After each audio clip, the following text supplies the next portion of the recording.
I am Haley Whitmore, at 29 years old. I work remotely as a financial analyst in Flagstaff, Arizona.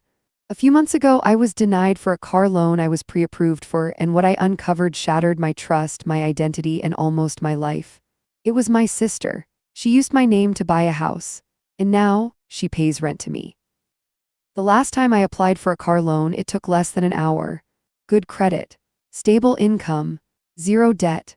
So when I walked into the dealership that Thursday afternoon, confident and ready to finally get the Subaru I'd been saving for, I expected nothing more than some paperwork and a shiny new key in my hand. Instead, I got a polite man with a tight smile telling me to have a seat while he double-checked something in the system. That something became a 30-minute wait. Then he returned with that voice, the one people use when they're about to tell you something awful but want to cushion it like it's not. "I just have to ask," he said, eyes flicking to the file, "have you recently taken out a mortgage?" My heart thumped no. He tilted his head, "Because there's a $640,000 home loan showing up under your name." I laughed like an idiot. "That has to be a mistake." He smiled politely, excused himself, and left me in the small glass office with my heart in my throat. When I got back to my car, I didn't even start it. I pulled out my phone and opened my credit report app. I don't know what I was expecting, maybe an error, a weird flag from someone else with the same name. But there it was. $640,000. Mortgage active, lender TerraCore Financial. Taken out 8 months ago. My throat closed, I couldn't swallow. My fingers went cold, I checked again, refreshed the page, still there. That night I didn't eat, didn't sleep. I sat in bed with my laptop, surrounded by crumpled tissues and a growing sense of panic, researching mortgage fraud like I was preparing for trial. The lender, TerraCore, wasn't one of the big banks, but it was real. I called them the next morning, shakily confirming my personal information. Every question they asked, they already knew the answer to. Social security number, check. Driver's license, check. Last 3 addresses, check. Finally, I blurted, "I didn't apply for any mortgage, I don't even live in Phoenix." A pause, then, "Ma'am, the documents are signed, we have everything on file." They emailed them to me. And my world stopped. Because it wasn't just a name. It was my name. My handwriting or a close imitation. My social, my W-2s. A copy of my driver's license, slightly off-center, like it had been scanned from a printer at home. I stared at the screen so long my eyes burned. Then something inside me twisted. I went to Facebook, not even thinking, just searching for a distraction. That's when I saw it. A photo of Megan. Standing in front of a stucco house, holding keys, beaming. Homeowner vibes sparkles, first step in building my empire. The caption burned. I zoomed in on the house number over the garage, cross-checked it with the mortgage file. Same address. I couldn't feel my hands. My sister had done this. The betrayal didn't hit all at once. It came in waves, first disbelief, then rage, then this aching, suffocating sense of confusion. Why would she do this? Why me? I called her. Voicemail. I texted Megan, "Call me now." No answer. Then, in a moment of pure instinct, or maybe desperation, I grabbed my keys and drove to Phoenix. I hadn't even told her I was coming, I didn't care. When I pulled into the neighborhood, it was nauseatingly perfect. Beige 2 stories, palm trees, SUVs in every driveway. Hers was on the corner, number 1845, same as the file. There was a silver Lexus in the driveway. I walked up, rang the bell. Nothing. I knocked. Then the garage door creaked open from the inside.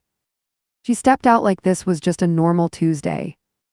Wavy chestnut hair, designer sunglasses on her head. She looked good, polished, like someone who'd just come back from yoga and wasn't worried about a thing. "Haley," she said, like I was a distant cousin, not her younger sister. My mouth was dry. "You used my name." Her face barely moved. "I don't know what you're talking about." I held up my phone, showed her the mortgage file. She glanced at it, shrugged. "I was going to pay it off," she said. "Chill out." Chill out. Something snapped in me. "You committed fraud, Megan," I said. "You stole my identity. This is a crime." She rolled her eyes. "Oh, please, I'm your sister. It's not like I'm some stranger, it's just paperwork." I felt like I couldn't breathe. She leaned on the garage door frame, calm as ever. "What are you going to do? Call the cops on your own blood?" And for a second, I didn't know. Because this wasn't a stranger, this wasn't some hacker in Ukraine. This was the girl who used to hold my hand during thunderstorms, the one who braided my hair before school dances, the one who swore we'd always protect each other. But she wasn't that girl anymore. "I'm going to fix this," I said, "and you're not going to like how." I turned and walked back to my car. She didn't stop me. She didn't apologize. And as I drove away, shaking with adrenaline and heartbreak, one thought looped through my mind. What do you do when the person who steals from you shares your DNA? I didn't have the answer yet. But I knew this. I would find one. Even if it meant tearing the last threads of family apart. I drove home from Phoenix with both hands clenched so tightly around the wheel, I didn't even notice the ache in my knuckles until I reached my apartment. I don't remember much of the drive, only the overwhelming rush of noise in my head. Megan's voice, her face, the way she dismissed what she had done like it was nothing more than borrowing a jacket without asking. It wasn't a mistake. It was a choice. And she had made it long before I found out. I dropped my bag at the door, collapsed on the couch, and cried harder than I ever had in my adult life. Not because I was weak, but because something sacred had been broken.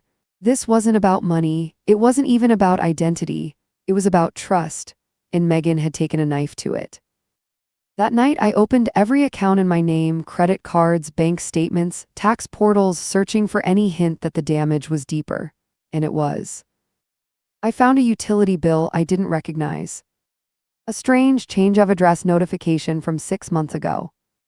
And 3 separate credit inquiries for high-limit cards I had never applied for. I was unraveling a crime scene built inside my name. And I had no idea how to stop it. The next morning, I scheduled an emergency meeting with a financial crimes attorney. I'd never hired a lawyer before. I wore my neatest blazer, brought every document I could print, and walked into that office like a woman preparing for battle. His name was David Rios, mid-40s, composed, with that kind of stillness you only find in people who have seen far too much chaos. He listened patiently as I laid everything out in front of him. I didn't cry this time, I didn't ramble. I just showed him the damage. When I finished, he sat back, exhaled slowly, and said, "You've got a solid case. It's also going to get ugly." He explained my options.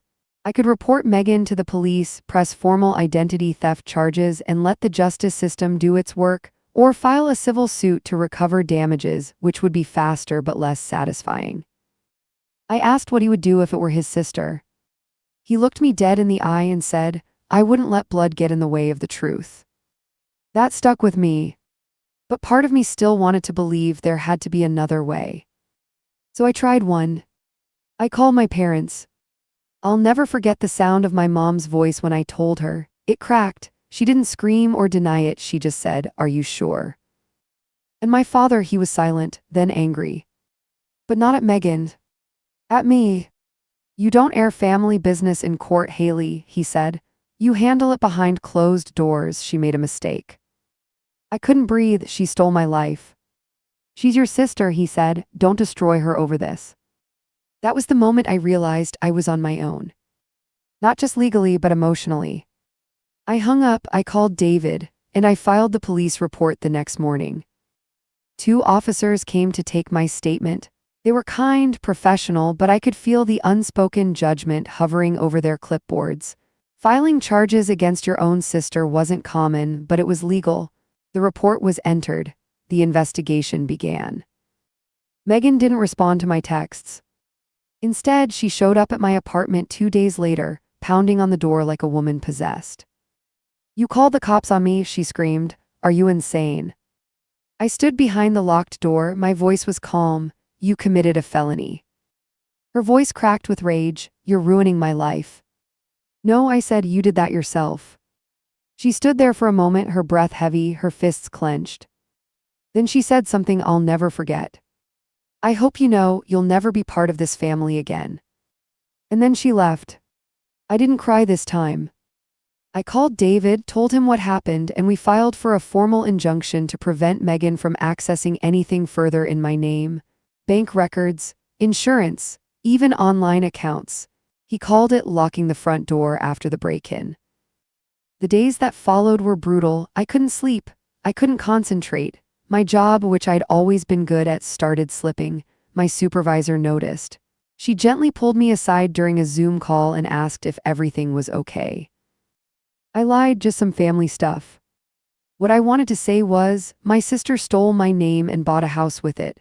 I'm still paying for a crime I didn't commit. I kept checking the mail, the credit alerts, waiting for the next shoe to drop. And then one did. David called me on a Tuesday afternoon with a discovery. TerraCore Financial, the lender Megan used, had a recorded phone call from the mortgage processing phase.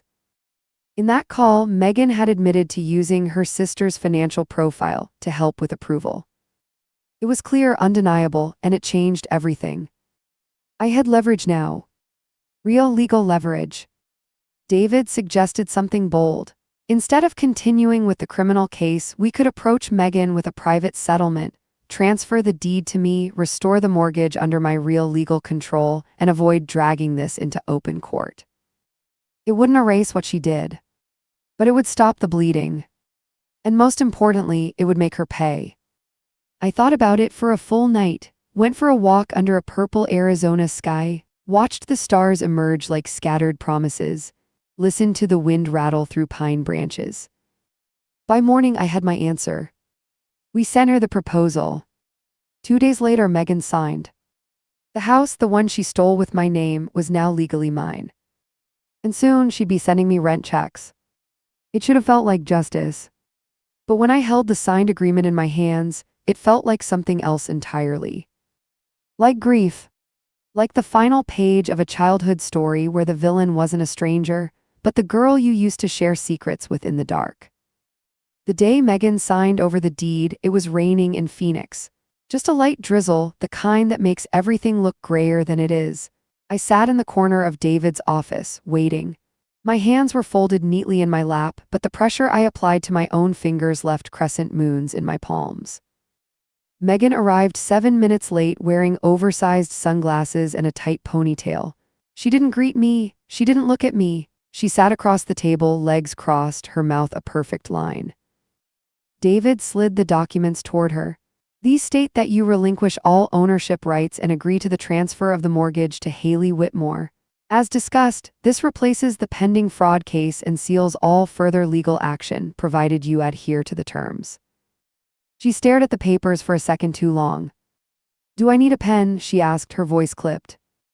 David handed her one. The silence in the room was deafening, the air stiff, like we were sitting inside a glass bottle about to crack. She signed. Each stroke was fast, sharp, like she was slicing through the pages. When she was done, she pushed the folder away like it had burned her. I didn't say anything. Not thank you, not how could you, not even goodbye. She stood to leave, but paused at the door. You're enjoying this, she said quietly. I looked at her for the first time since she walked in. No, I'm enduring it. And that was the truth. Because even though the deed was now legally mine, and the bank had started the reassignment process, nothing about that moment felt triumphant. It felt like burying something. Like watching the final nail go into the coffin of who we used to be. Later that afternoon, I drove to the house. The neighborhood looked the same, but everything felt different. The beige walls, the trimmed hedges, the soft sound of sprinklers ticking on the lawn. It didn't feel like home. It felt like evidence. I unlocked the front doors, my door now, and stepped into a world that had never been mine, but had somehow always held my name. The living room was staged like a magazine spread. Neutral tones, cream throws, decorative books on a glass coffee table. Her touches were everywhere, polished, curated, performative. I wandered through the kitchen. There were still magnets on the fridge. A chore list she had probably made for herself or some live-in friend. The scent of her lavender candles still lingered in the air. It made my throat tight. Upstairs, the bedroom was half packed, some drawers open. I opened the closet and found 2 of my old shirts hanging in the back, ones I hadn't seen in years. Leo. This wasn't just theft, it had been replacement. She hadn't borrowed my name, she had stepped into it like a property. And now I was here, left to sweep up the pieces of a life that looked like mine and didn't feel like mine. I hired a cleaning crew that weekend, not because the house was dirty, but because it needed to be reset, sanitized, scrubbed at the grocery store. I painted the walls a soft blue. I changed the locks. I removed the scented plugins and replaced them with fresh air and silence.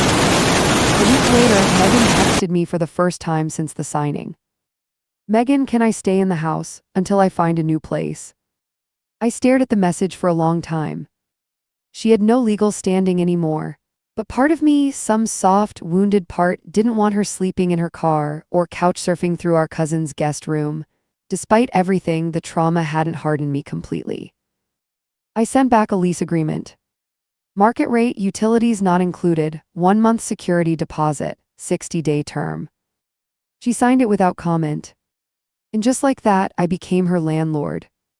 The first rent check arrived in my mailbox like any other piece of mail, folded neatly, signed in blue ink, addressed to Haley Whitmore. I stared at the envelope for nearly an hour before opening it. The absurdity of it all hit me in waves. My sister, who had once pretended to be me to buy a house, now had to pay me to live in it. It felt poetic. It felt tragic. It felt like something that belonged in fiction, not real life. That weekend, I returned to the property, now under new locks, new paint, new rules. Megan was home. She opened the door like a stranger would, polite, guarded, tired. We did a walkthrough together. She barely spoke. When we reached the kitchen, I handed her the new key. "You'll need to sign this too," I said, passing her a final form for tenant responsibilities. She signed. Then she looked up and asked, "Do you really think I'm a monster?" I hesitated. The truth was complicated. "I think you're someone who made a series of horrible choices," I said, "and I think you've convinced yourself they were survivable." She didn't argue. She just nodded. "I'll pay on time," she said. "I won't cause any problems." "You already did," I replied, softer than I expected, "but this isn't about revenge, it's about boundaries." She nodded again and stepped back inside. I left without looking behind me. And on the drive home, for the first time in months, I rolled the windows down, let the air hit my face, let the sun reach places I'd kept hidden under grief. There was no celebration, no moment of glory. But there was something else. Stillness. And in that stillness, the first seed of peace. 3 weeks after Megan became my tenant, I found myself climbing into the attic of the house she once claimed as her own. I hadn't planned to. I'd been going through the upstairs closets, finally clearing out the last of the junk that neither of us had touched, old hangers, some dusty throw pillows, a broken vacuum. But when I opened the hallway access panel and pulled down the rickety wooden ladder, something inside me whispered, "Go up there." The air smelled stale and warm, like cardboard and forgotten years. I ducked under the beam and clicked on the small bulb hanging from the ceiling, revealing cobwebs, insulation rolls, and boxes, most taped, some not. One of them caught my eye. A faded cardboard box with blue masking tape across the top, labeled in thick marker, "College Megan." I crouched in front of it, not entirely sure why I felt like this moment mattered. But it did. Something told me this box held something I wasn't supposed to see. Inside were spiral notebooks, old receipts, photos from parties I never attended. There were printouts of her old resumes, different versions with different fake job experiences. And near the bottom, beneath a crumpled flyer for a failed startup she once pitched to our parents, was an envelope. It was yellowed, soft at the corners, and addressed in shaky handwriting. "Haley, open if you ever find this." My stomach tightened. I sat back on my heels, suddenly aware of my breathing. It felt wrong to open it, but it also felt impossible not to. The letter wasn't long, but it hit me like a blow. "You were always better at everything, you didn't even try and you still won. I tried so hard and no one noticed. They always saw you, you didn't even have to speak to be loved. I know I'm not supposed to hate my sister, but sometimes I do. Not because of anything you did, but because of how much I couldn't be you. And it's exhausting. Trying to matter. trying to make noise loud enough that someone turns their head. This house, this life I want, it's supposed to make that feeling go away. I just hope if you ever read this, you'll understand. I never wanted to steal from you. I just wanted to finally feel like I was enough. I read it twice. Then a third time. The words blurred not from time but from my tears. That letter didn't absolve her, but it pierced something in me, something I'd buried deep beneath anger, legal battles, and balance sheets. A part of me that still remembered late-night cereal in our pajamas, giggling under blanket forts, playing detective with walkie-talkies before bed. That girl was still inside me. And maybe, despite everything, still inside her too. Later that night, I called my therapist, Dr. Lawrence. I told her about the letter, my voice cracked halfway through. I waited for her to say something about trauma, closure, healing. But she didn't. She simply said, sometimes people don't betray us because they hate us. Sometimes they betray us because they hate themselves. And that hit me even harder than the letter did. Megan's betrayal wasn't just about greed or recklessness. It was about her drowning. And somewhere along the way, she grabbed my name like a life raft, not realizing she was pulling me under with her. The next morning, I saw her outside the house, walking to her car in a rush, coffee in one hand, tote bag slung over one shoulder. We locked eyes for half a second. And I nodded. Nothing more. But her eyebrows lifted, just barely, like she didn't expect even that. I didn't mention the letter. I didn't ask if she meant it. Some things didn't need answers, they just needed time. Inside, I placed the letter in a fireproof lockbox under my bed, not to hold it against her, but because I knew there'd be days when I'd question everything and I'd need to remember where the crack began. Later that week, she texted me. Megan, rent dropped off. Me, got it, thanks. Megan, house looks good, blue suits the walls. I stared at the message, unsure how to respond. Then typed. Me, thanks, it feels like mine now. No reply. But that was okay. Because the attic letter had done something I didn't expect. It didn't heal me. But it softened me. Just enough to look at her and no longer see only what she did, but also see what she lacked. Love. Validation. Peace. Things I had always taken for granted. That week, I changed the name on the utility bills. Mine. Only mine. I updated the property insurance, listed myself as the sole owner, and walked through every room with a quiet sense of reclaiming. This wasn't her house anymore. And it had never really been mine before either, not until now. In the kitchen drawer, I found a chipped ceramic mug with one sister's painted in cheap glitter. It made me laugh, then cry, then laugh again. I almost tossed it. But instead, I placed it on the top shelf. A memory's not a monument. Not everything broken needs to be burned. Some things just need to be put away, gently, where they no longer hurt. Every first of the month, I received a check in the mail from Megan, folded twice, cleanly written, my name spelled correctly for once. There was something darkly poetic about it, her handwriting, paying rent for the house she once stole with that same pen. I kept every check. Not because I needed proof, the lease agreement handled that, but because part of me needed a trail, a quiet reminder that I hadn't imagined all of this. That it was real. That it happened. The checks became a timeline of reclamation. With each one I deposited, I felt a little more grounded in my own life again. But the peace didn't last. Because trauma has a way of circling back just when you think you've outrun it. It started with a letter from the IRS. A simple envelope, government seal, nothing fancy. Inside was a notice about an audit triggered by inconsistencies in a tax return linked to a mortgage application. The year listed was the same year Megan filed for the house. Under my name. I felt my heartbeat climb instantly. I called the number on the letter, gave them my ID, answered their verification questions. And then, like ice in my veins, I heard it. There appears to be a discrepancy between your reported income and the application used to secure the mortgage at the listed Phoenix address. I whispered I didn't file that return. The agent paused. Then we'll need to open an investigation. Do you suspect identity theft? Yes, I said. I already filed police reports. I can send you everything. I hung up and collapsed into the chair at my kitchen table. It wasn't over. Megan had forged more than my name. She had filed taxes under my social, claimed inflated income, even listed 2 dependents. Dependents I didn't have. When I called David, he sounded calm, too calm. This might actually help us, he said. It gives us more leverage if needed. I don't want leverage, I said. I want my life back. We'll send the IRS everything, let them handle the rest. But my body didn't understand logic. It only understood threat. I couldn't sleep that night. I kept seeing her signature on those returns, written in an awkward imitation of mine. I remembered being in 6th grade when she used to forge notes from Mom so she could skip class. I thought it was harmless then. But now it felt like a warning I hadn't seen in time. The next morning I texted her. Me, we need to talk now.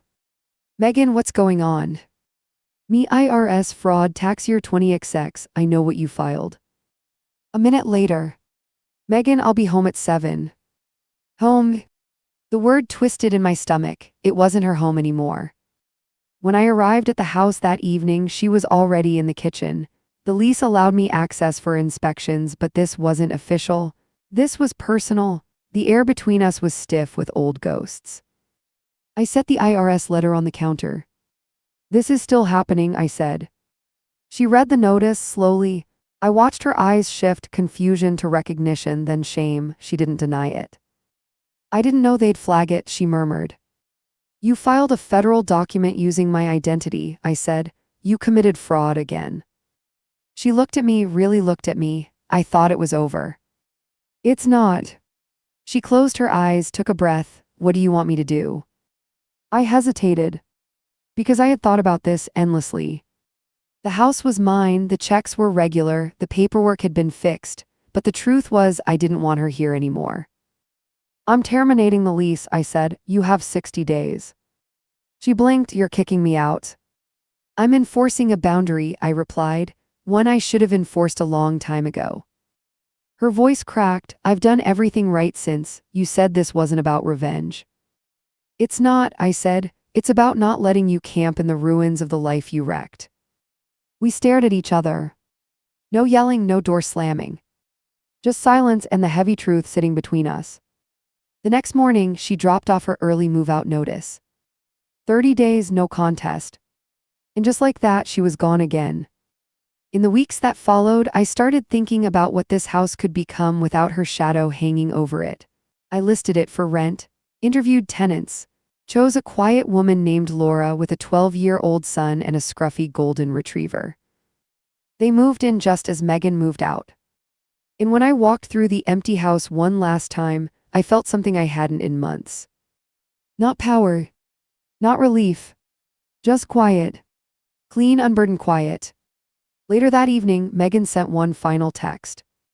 Megan, I know I don't deserve your forgiveness, but I hope someday you'll have peace. I stared at it. Typed. Deleted.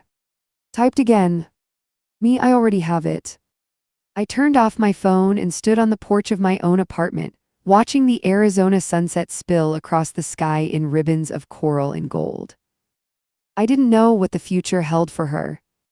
But I knew what mine held. A locked front door. A clean slate. And my name right where it belonged. Megan left on a gray Tuesday morning. I didn't watch her pack, I didn't ask where she was going, she didn't offer it. There were no tears, no final blowout. Just the quiet rustle of cardboard boxes and the distant sound of her Lexus pulling away from the curb for the last time. When I arrived at the house that afternoon to inspect it, the silence was unlike anything I'd ever felt. The living room was empty, except for a few scuff marks on the hardwood floor where her coffee table had been. The kitchen smelled like lemon cleaner, sterile and distant, like no one had ever lived there at all. I moved from room to room slowly as if afraid I'd wake something up. It wasn't just the absence of furniture that made the space feel different. It was the absence of her. No more clipped texts, no more rent checks in nervous envelopes, No more tension clouding the air like a gas leak no one could find. Upstairs in the room she once claimed as hers, I found a drawer left partially open. Inside was a white envelope. No stamp, no return address, just my name, Haley, written in Megan's careful, familiar print. I didn't open it right away. I stood there with the letter in my hands, my heart pounding, wondering if this was some last manipulation or if, for once, it was something real. I took it home, sat on my couch, and read it.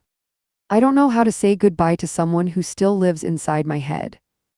You were the good one, the calm one, the one who didn't have to fight to be noticed. I was always loud, always desperate, always trying too hard, and I hated how easy everything seemed for you. But the truth is, I never hated you. I hated how I felt when I stood next to you. I know I went too far. I know I don't deserve to be forgiven, but I also know you deserve to live without carrying the weight of what I did. I've moved out. I won't contact you unless you reach out first. I just wanted you to know I'm trying now, really trying.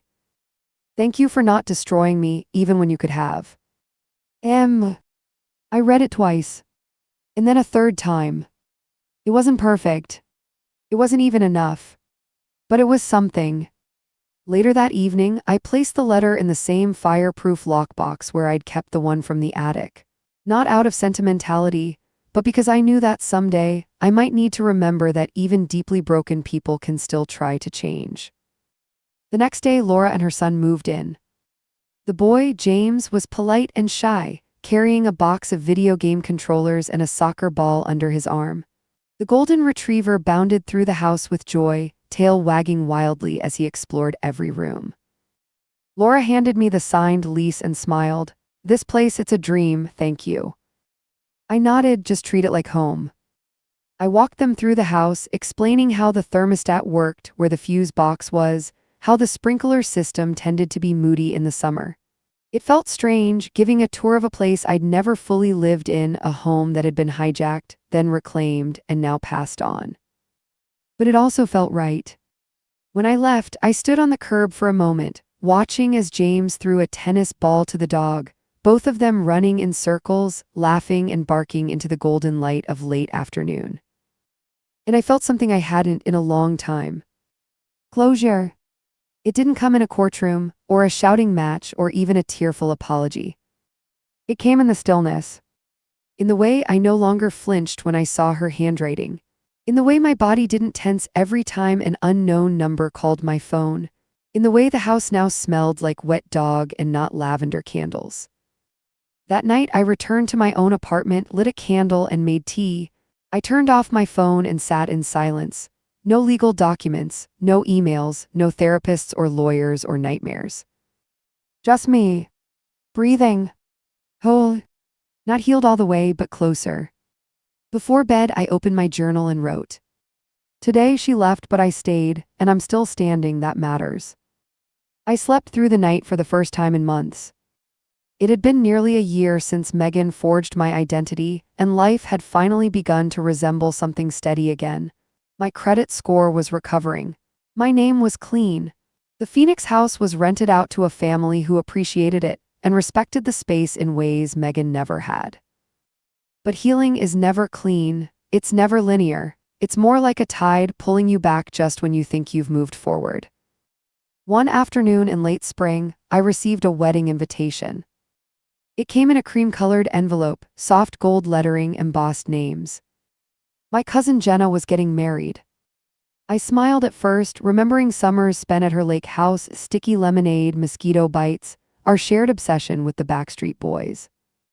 Then I saw the names on the envelope. Haley Whitmore plus Megan Whitmore. And I froze. The words blurred even though I wasn't crying. I sat at my dining table and stared at the RSVP card. I hadn't seen Megan in over 2 months. I had no idea where she'd gone after moving out. And now we were being invited together, as if nothing had ever happened. Part of me wanted to believe Jenna didn't know the full story.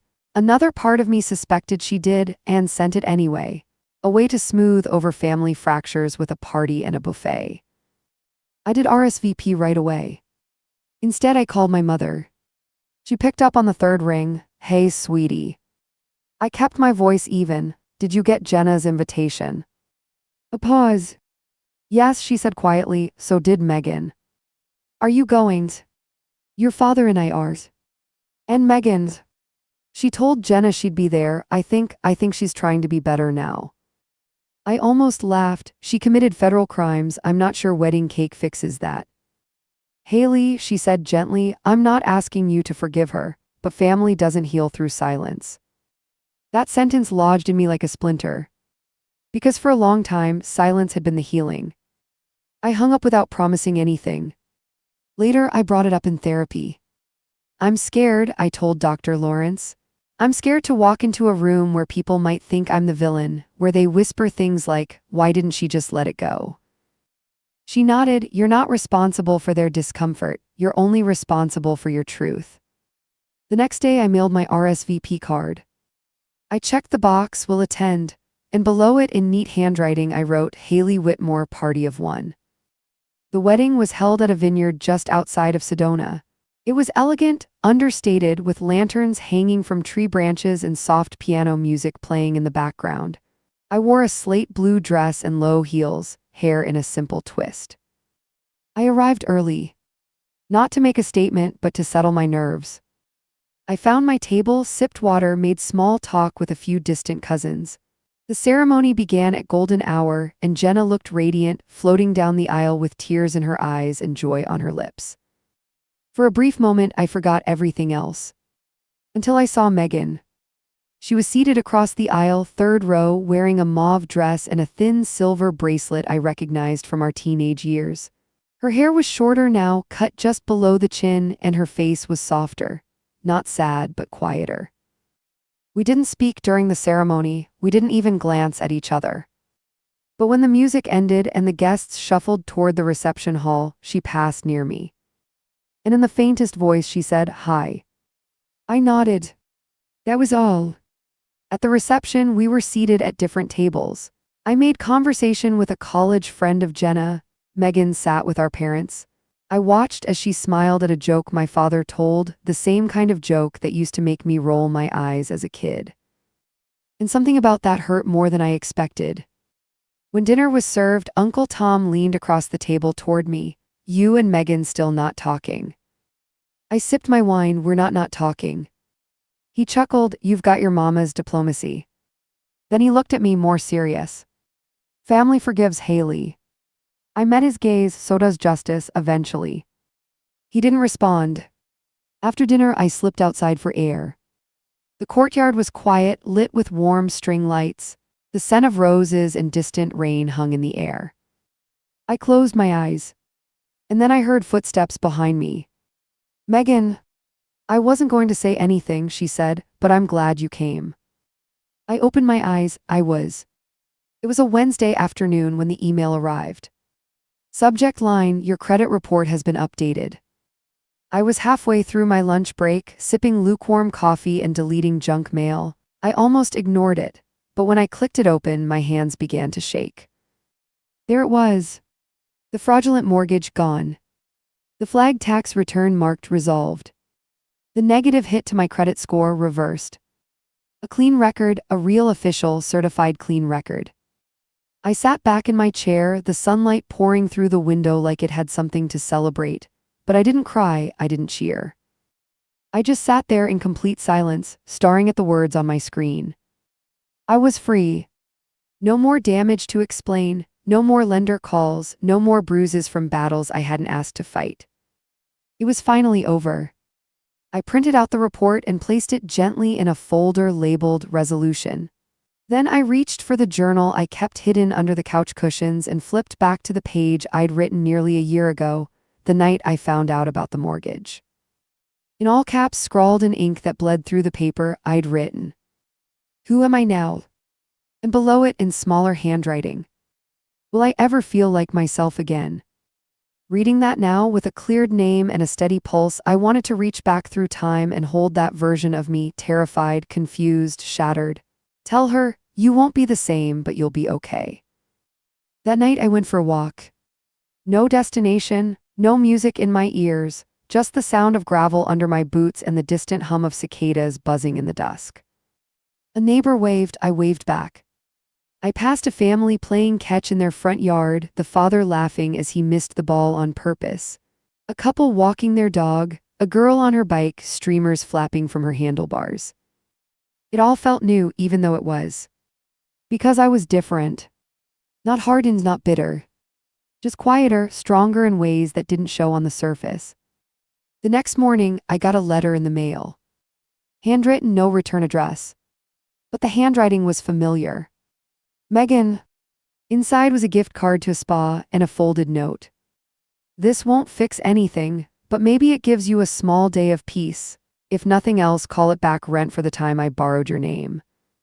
I let out a short, dry laugh. There was no venom in it. Just surprise. I didn't text her, didn't call. But I did use the gift card. The spa was quiet, draped in calming gray tones and soft eucalyptus scent. The woman who gave the massage didn't know my name, didn't know my story, and that strangely felt perfect. I floated home afterward, skin warm, shoulders loose, a silence in my mind I hadn't felt in a year. Later that week, I got a call from David, my lawyer. I saw the updated report, he said. Congratulations. Feels weird, I replied. Weird. I expected to feel fixed. And I just feel me but cleaner. He laughed softly. Sometimes that's all healing is, getting rid of the stains. After we hung up, I opened a blank document on my laptop and began typing. Not for work. For me. A memoir of sorts. Title: Stolen Name, Still Me. It wasn't a revenge tale, it wasn't even a tragedy. It was a reclamation. I wrote about the dealership, the forged tax forms, the cold silence from my parents, the aching confusion, the attic, the letter, the courtroom decisions, the spa gift card. I wrote about Megan, yes. But mostly I wrote about me. The woman who stood still while the storm tore through her life. The woman who kept breathing when her name no longer felt like hers. The woman who learned to draw lines in places where family used to blur everything. Over the next few months, I wrote every evening, sometimes for 10 minutes, sometimes for hours. And when I finished, I didn't publish it, not yet. I just saved it on my desktop, printed a copy and put it in the same lockbox where Megan's letters lived. A reminder that I survived, that I found my way back, not to who I was, but to someone better. That weekend, I received an unexpected invitation from a local business group. They were hosting a panel on financial identity recovery, and one of the organizers had read an early version of my manuscript. I'd sent it to a friend, who passed it on. They asked if I would speak. At first, I hesitated. I didn't want to become a symbol. I didn't want to be the face of the sister who got scammed. But then I thought about that 22-year-old woman who might be sitting in the crowd, the one who just found out her sibling took out loans in her name, the one who hadn't slept in 3 nights, the one who thought her life was over. And I said yes. I wore a dark blazer and soft flats, no makeup but lip balm. I stepped onto the stage with my knees knocking under the podium, heart in my throat. I told the truth. That it wasn't just about numbers. It was about shame and silence and the way people look at you when your pain makes them uncomfortable. And then I said this. Your name is more than a signature, it's your place in the world. And if someone steals it, even if they're family, you have every right to take it back. The room was silent. Then someone clapped. Then another. Afterward, a young woman approached me, brown eyes, shaking hands. She whispered, "My brother did something similar. I've never told anyone." I looked her in the eye. "You just did." She cried. I hugged her. And that hug meant more to me than any legal victory I'd won. Because healing, I realized, doesn't always look like closure. Sometimes it looks like opening. Letting others in, sharing the scars, telling the story before it turns to stone inside you. That night, I walked home under a star-strewn sky, my heels clicking softly on the sidewalk. I looked up at the universe, wide, quiet, unbothered. And for the first time since it all began, I felt like I was in the world again. Not hiding.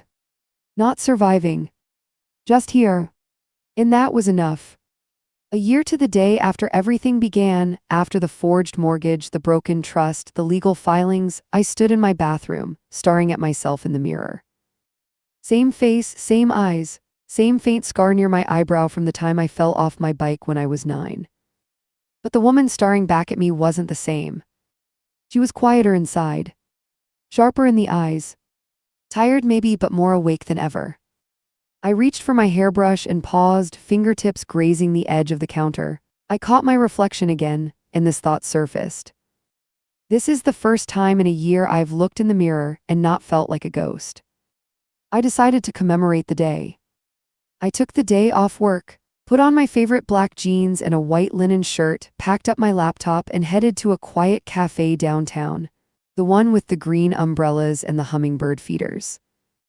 I ordered a chai latte and opened the document on my screen, stolen name still me. This time, I wasn't editing it for closure. I was editing it for release.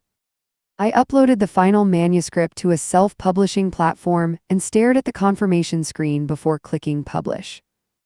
It was terrifying, like walking outside after a storm, barefoot and vulnerable. But also like breathing. 2 weeks later, I received the first printed copy in the mail. Holding it felt surreal, a physical thing born from something invisible, a scar that had learned how to speak. I held it in my lap that night, curled up on the couch, the lamp casting a soft glow on the cover. I didn't open it. I didn't need to read it again. I lived it. Then came the emails, the reviews, the messages from strangers, some with similar stories, others just thanking me for writing something that made them feel less alone. One message stood out, short, careful, signed only Megan. I read it. Twice. I cried, I got angry, then I cried again. You told the truth, even when it made me look awful, and I deserved that. I'm in Portland now, working in a bookstore, not trying to build an empire anymore, just trying to be real. I don't expect to hear back, I just wanted you to know.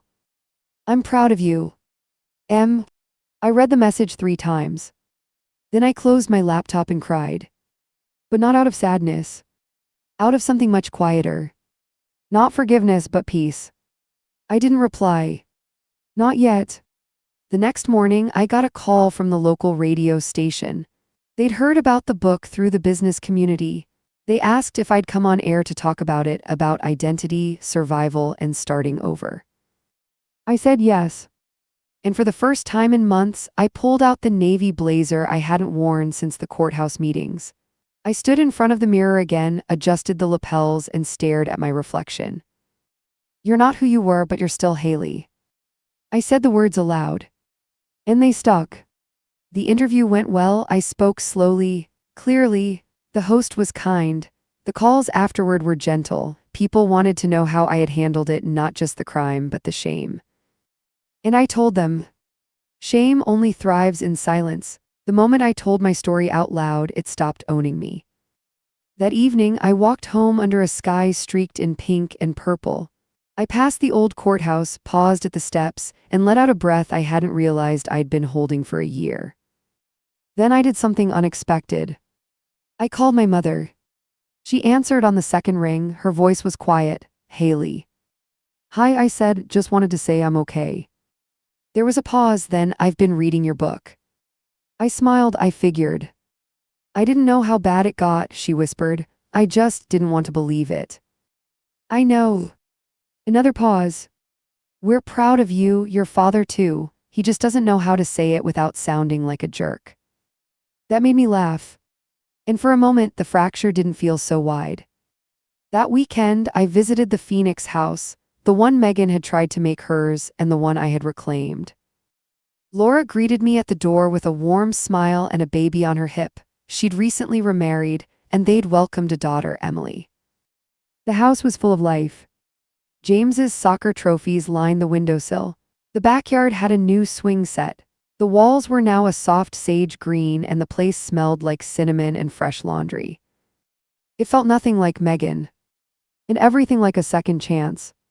Before I left, Laura handed me a card, just to thank you for trusting us with this place. I drove away with the card resting on the passenger seat, sunlight catching the silver ribbon. And when I got home, I placed it in the same lockbox with the letters. Not because it hurt, but because it healed. That night, I sat in front of the mirror one more time. No makeup, no filter, just me. Scarred, steady, and whole. The DMV was unusually quiet for a Friday morning. I stood in line behind an elderly couple filling out a registration form and a teenager nervously clutching a driving manual. The tile floor echoed with soft shuffles and the occasional printer whine. I wasn't here for anything dramatic, just a license renewal. Routine. But as I stepped forward and sat at the counter, the clerk smiled and asked, "Any changes to your information, ma'am?" I shook my head, "No, everything's current." She nodded, clicking her keyboard. "All right, step over for your photo." I adjusted my collar and tucked a strand of hair behind my ear. The camera clicked. Flash. That was it. In less than 2 minutes, I had a new license, my name, my picture, my signature. It seemed silly, but as I held that card in my hand, I felt something powerful. For a year, my name had belonged to someone else. Not legally, not spiritually, but practically. And now it was only mine again. I drove straight to the Phoenix house. I didn't need to, Laura handled everything beautifully, but I wanted to see it. Wanted to sit in the driveway, maybe walk through it one more time. The neighborhood was blooming. Spring had settled into Arizona like a warm hug. The jacaranda trees dusted the pavement with purple petals. Someone had painted a chalk hopscotch grid on the sidewalk. I parked and stepped out. Laura answered the door with her daughter in her arms. "Haley, what a surprise." I smiled, "Just wanted to stop by, don't mean to intrude." "You're never intruding, come in." The living room had changed. The couch was soft beige now, and the coffee table held a vase of fresh daffodils. A soft lullaby played from a speaker in the corner. James came down the stairs, taller now, a different haircut, and waved. "Hey, I beat the level you told me about." I grinned, "Told you would." Laura brought me tea and offered the couch. As I sat, I let the warmth of the space wash over me. There were no shadows here anymore, no bitterness in the walls. "I don't know if I ever said it properly," I told her, "but thank you for making this place feel new." She reached over and touched my hand. "No, thank you for letting us." As I was leaving, she handed me an envelope. "We made this for you." I opened it when I got home. Inside was a framed photo. James standing proudly on the porch, holding a first day of 7th grade sign, the family golden retriever beside him. Below it a note. "Thanks for giving us a home with history and hope." I placed the frame on my shelf next to a potted cactus and the first copy of my book. That evening, I walked to my favorite overlook spot at the edge of Flagstaff, where the city lights melted into the mountains and the sky never ended. I sat on the stone bench and pulled out my journal. A new entry. April 28th, 1 year later. I used to ask myself, who am I now? And for a while the answer changed daily. Angry, lost, erased, rebuilding. But today I looked in the mirror and didn't see a victim. I didn't even see a survivor. I saw someone who lived through fire and didn't become ash. I saw Haley Whitmore. Not just a name on a deed or a tax form, but a woman with a story and a spine. Still Haley. Always Haley. As the sun dipped below the edge of the desert, I whispered the words again. Still Haley. And I meant them. I stood, brushed the dust from my jeans, and headed home. The story was finished. But I was just beginning.